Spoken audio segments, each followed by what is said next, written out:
سبحانك يا لا إله إلا أنت الغوث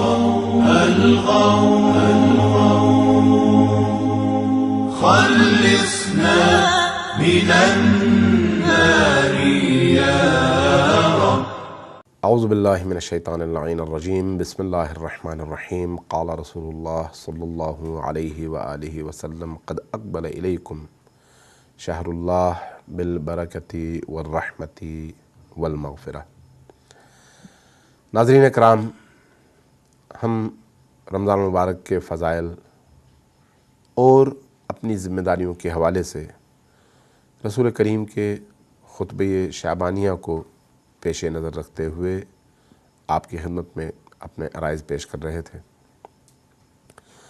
رسول کریم نے اس مبارک اور مقدس مہینے کو سامنے رکھتے ہوئے اس کے فضائل کو جس طرح سے بیان کیا ہے، اس میں کافی ساری چیزیں آپ کے سامنے بیان ہوئی ہیں، لیکن ابھی موضوع تشنا ہے. رسول کریم اس مبارک مہینے میں ہمیں ہماری ذمہ داریوں سے آگاہ کرنا چاہتے ہیں. اس لیے فرماتے ہیں کہ ایھا الناس، لوگو غور سے سنو، ان انفسکم مرہونۃ باعمالکم، تمہاری نفسیں تمہارے اعمال کے عوض میں گروی ہیں. عمل کرو گے تو تمہاری نفسیں آزاد ہوں گی. تمہاری نفسیں اس وقت قیدی ہیں، ان کو اس قید سے چھڑانے کے لیے عمل کی ضرورت ہے. مرہونۃ باعمالکم ففکوہا باستغفارکم، توبہ کرو گے تو تمہاری نفسیں آزاد ہوں گی. توبہ نہیں کرو گے تو تمہاری نفسیں بھی اسی طرح سے گروی رہیں گی. تم نے برا کیا، تم نے غیبت کی، تم نے جھوٹ بولا، تم نے تہمتیں لگائیں، تم حرام کی طرف گئے، تم نے اپنی آنکھوں کو، نگاہوں کو، اپنے ہاتھوں کو، اعضاء و جوارح کو حرام میں صرف کیا، اپنے دل کو تم نے حرام کی آماجگاہ بنا دیا. اب اس کے بعد اگر اپنی روح کو، اپنے نفس کو آزادی دلانا چاہتے ہو تو ایک عمل کرو. وہ کیا ہے؟ استغفار. باستغفارکم ظہورکم ثقیلۃ من اوزارکم.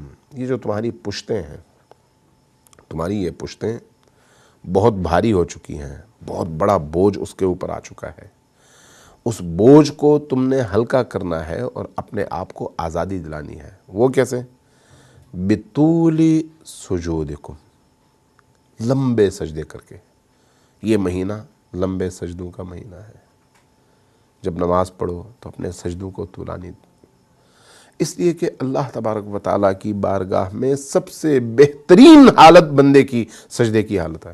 سب سے بہترین حالت، جس حالت کو اللہ ہر دوسری حالت سے زیادہ فوقیت دیتا ہے اور پسند کرتا ہے، وہ نہ قیام ہے نہ رکوع بلکہ سجود ہے. جب انسان کی زندگی میں انسان کے جسم کا اعلیٰ ترین حصہ، جس کو آپ پیشانی کہتے ہیں، وہ پیشانی اللہ کی بارگاہ میں زمین پر جھکی ہوئی ہو اور خاک پر مسل رہے ہوں، آپ خاک پر رکھ کر اللہ کی بارگاہ میں اپنی بندگی اور عبودیت کا اظہار کر رہے ہوں، اس موقع کو اللہ تبارک و تعالیٰ نے سب سے زیادہ فوقیت دی اور محبوب رکھا اور پسند فرمایا. اس لیے فرماتے ہیں کہ اپنے سجود کو طولانی کر کے، اپنے طویل سجدوں کے ذریعے سے اپنی پشت کو ہلکا کرو. وَعْمَلُوا وَعْلَمُوا، یہ جان لو، ان اللہ تعالی ذکرہ اقسم بعزتہ ان لا يعذب المصلین والساجدین. یاد رکھو، اللہ تبارک و تعالیٰ نے قسم کھائی ہے. کیا؟ اپنی عزت کی قسم کھائی ہے، اپنی عزت کی. اور وہ کیا قسم کھائی ہے؟ فرمایا کہ میں کبھی بھی نماز پڑھنے والوں کو اور سجدہ کرنے والوں کو عذاب میں مبتلا نہیں کروں گا. اب اگر اس مہینے میں کوئی شخص کثرت صلاۃ، کثرت نماز کے ذریعے سے اپنے آپ کو اللہ کے عذاب سے چھڑا سکے تو یہ اس کی زندگی کی سب سے بڑی کامیابی ہے. سب سے بڑی کامیابی. جب اللہ نے وعدہ کیا ہے کہ میں نمازیوں کو عذاب نہیں دوں گا، میں طول سجدہ، طولانی سجدے اور لمبے سجدے کرنے والوں کو عذاب میں مبتلا نہیں کروں گا، تو پھر آؤ مل کے ایسی نمازیں پڑھیں جس کی رکوعیں بھی طولانی ہوں، جس کے سجدے بھی طولانی ہوں، جس میں انسان اپنی پیشانی زمین پر رکھ کر اللہ سے بار بار گڑ گڑائے، دعا کرے اور توبہ کرے۔ ایھا الناس، لوگو غور سے سنو، من فطر منکم مؤمنا، اگر اس مبارک مہینے میں کوئی شخص کسی ایک مومن کو افطار کروائے، کسی ایک مومن کو، فی ھذا الشہر کان لہ بذالک عند اللہ عتق رقبۃ، اللہ کی بارگاہ میں ایسے شخص کو ایک پورے غلام کے آزاد کرنے کا ثواب دیا جاتا ہے۔ کس کام کا ثواب ہے یہ ثواب ہے کسی روزہ دار کو افطار کرانے کا۔ بعض اوقات لوگ سمجھتے ہیں کہ افطار کرانے کا مطلب یہ ہے کہ اس کو پورا پیٹ بھر کر کھانا کھلا دو۔ بھئی اگر آپ کھانا کھلا سکتے ہیں تو یہ تو توفیق ہے، بہت اچھی بات ہے، لیکن اگر آپ کھانا نہیں کھلا سکتے تو آپ آگے خطبے میں ارشاد ہوتا ہے، چاہے ایک کھجور کا دانہ کھلا کر ہی افطار کیوں نہ کروائیں۔ ان عتق رقبۃ ومغفرۃ لما مضى من ذنوبہ، اللہ جہاں پر اس کو ایک غلام کے آزاد کرنے کا ثواب دیتا ہے، وہیں پر اس کے تمام گزشتہ گناہوں کو بخش بھی دیتا ہے۔ کس خوشی میں؟ ایک مومن کو افطار کرانے کی خوشی میں۔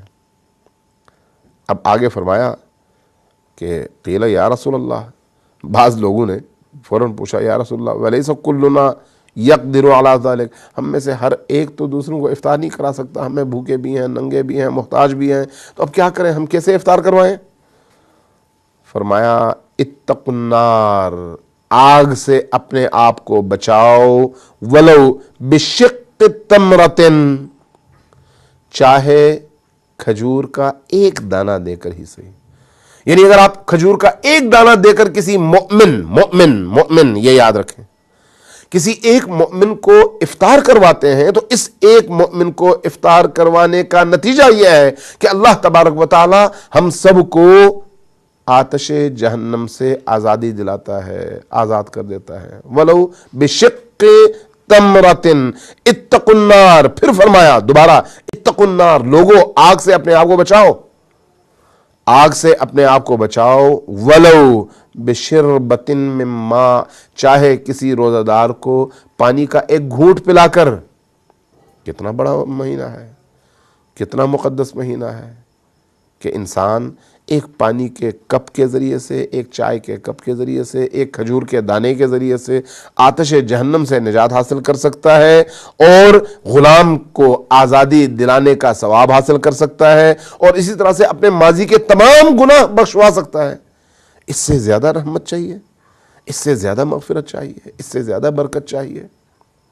وہ مہینہ جس میں انسان قرآن کریم کی ایک آیت کی تلاوت کرے تو اس ایک آیت کی تلاوت اس کو ایک پورے قرآن کے ختم کرنے کا ثواب دلاتی ہے۔ یعنی آپ کہتے ہیں بسم اللہ الرحمن الرحیم، ایک آیت ہے، اگر بسم اللہ الرحمن الرحیم کو ایک آیت کہا جائے تو میں نے ابھی یہ بسم اللہ پڑھ کر گویا ایک قرآن ختم کیا ہے، اس کا ثواب ملا ہے۔ عام دنوں میں آپ ایک قرآن ختم کریں، اس مہینے میں آپ کہیں الف لام میم، بس ایک آیت ہے، آپ نے ایک آیت پڑھی، اللہ کا وعدہ یہ ہے کہ اس کے عوض ایک پورے قرآن کے ختم کرنے کا ثواب ہے۔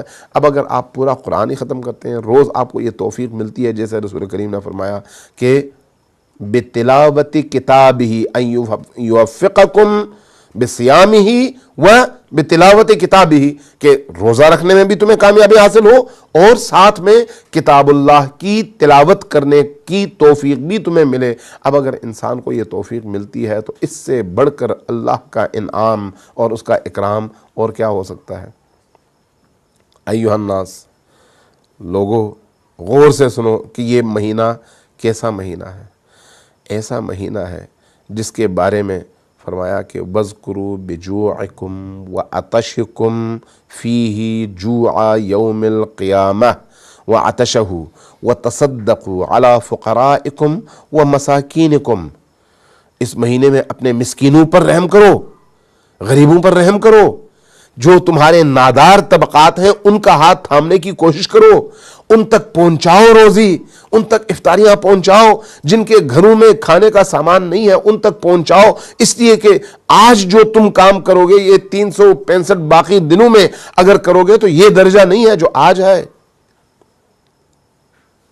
اور یہ جو تمہیں بھوک لگتی ہے، یہ جو 16 گھنٹے کا تم روزہ رکھتے ہو، یہ جو 16 گھنٹے کا روزہ رکھتے ہو، گرم ترین ایام میں روزہ رکھتے ہو، یہ روزے تمہیں آتش جہنم سے نجات دلائیں گے۔ تم قیامت کے اس دن کی گرمی اور اس دن کی پیاس کو یاد کرو گے، اس دن میں روزہ رکھ کر، اس گرم دن میں روزہ رکھ کر،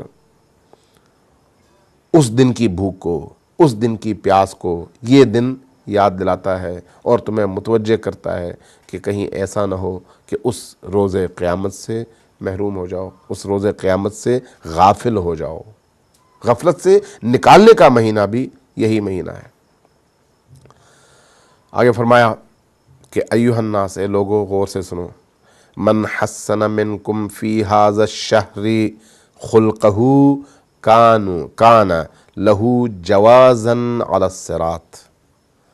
کتنی بڑی بات ہے، جو شخص اس مبارک اور مقدس مہینے میں اپنا اخلاق ٹھیک کرتا ہے، یہ میرے جوانوں کے لیے بھی ہے، یہ بوڑھوں کے لیے بھی ہے، یہ بچوں کے لیے بھی ہے۔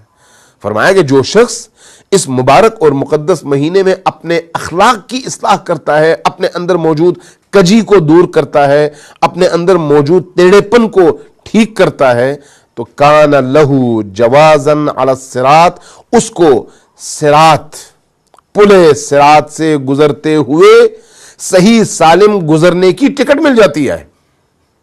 یہ وہ مہینہ ہے، آپ نے اپنا اخلاق درست کیا، عالم آخرت میں آپ کامیاب ہوئے۔ آپ نے اپنا اخلاق درست کیا، اللہ نے آپ کو سرخ رو کر دیا۔ فرمایا ومن خفف یوم تزل فیہ الاقدام، یہ وہ دن ہے جب ہر قدم ڈگمگاتا ہے، ہر انسان ڈگمگاتا ہے۔ ڈگمگاتے ہوئے انسانوں کے قافلے میں وہ روزہ دار جس نے اس مہینے میں اپنے خلق اور اپنے اخلاق کو ٹھیک کیا، وہ بہت کامیابی کے ساتھ تیزی سے نکل جاتا ہے۔ میں ایسے لوگوں کو پہچانتا ہوں میرے ناظرین، جو اپنی زندگی میں بڑے بد اخلاق تھے، بڑے لڑاکو تھے، دوسروں کو تنگ کرتے تھے، لیکن میں نے ان میں تبدیلی دیکھی، میں نے ان میں اپنی آنکھوں سے وہ ان کا ماضی بھی دیکھا اور اس کے بعد پھر ان کی تبدیلیاں بھی دیکھی۔ جو تبدیلی میں نے دیکھی وہ یہ تھا کہ اب وہ ملنسار، رحم دل اور دوسروں کے خادم بن گئے تھے، اور پوری زندگی انہوں نے پھر اسی کام پہ لگا دی جو ان کو باقی اللہ نے دی۔ نتیجہ یہ ہوا کہ اللہ نے ان کو پسند کیا۔ جب وہ اللہ کے پسندیدہ قرار پائے تو پھر اللہ نے ان کو وہ درجہ عطا فرمایا جو اپنے محبوب ترین لوگوں کو وہ عطا کرتا ہے، اور وہ کیا ہے؟ وہ شہادت کا درجہ ہے۔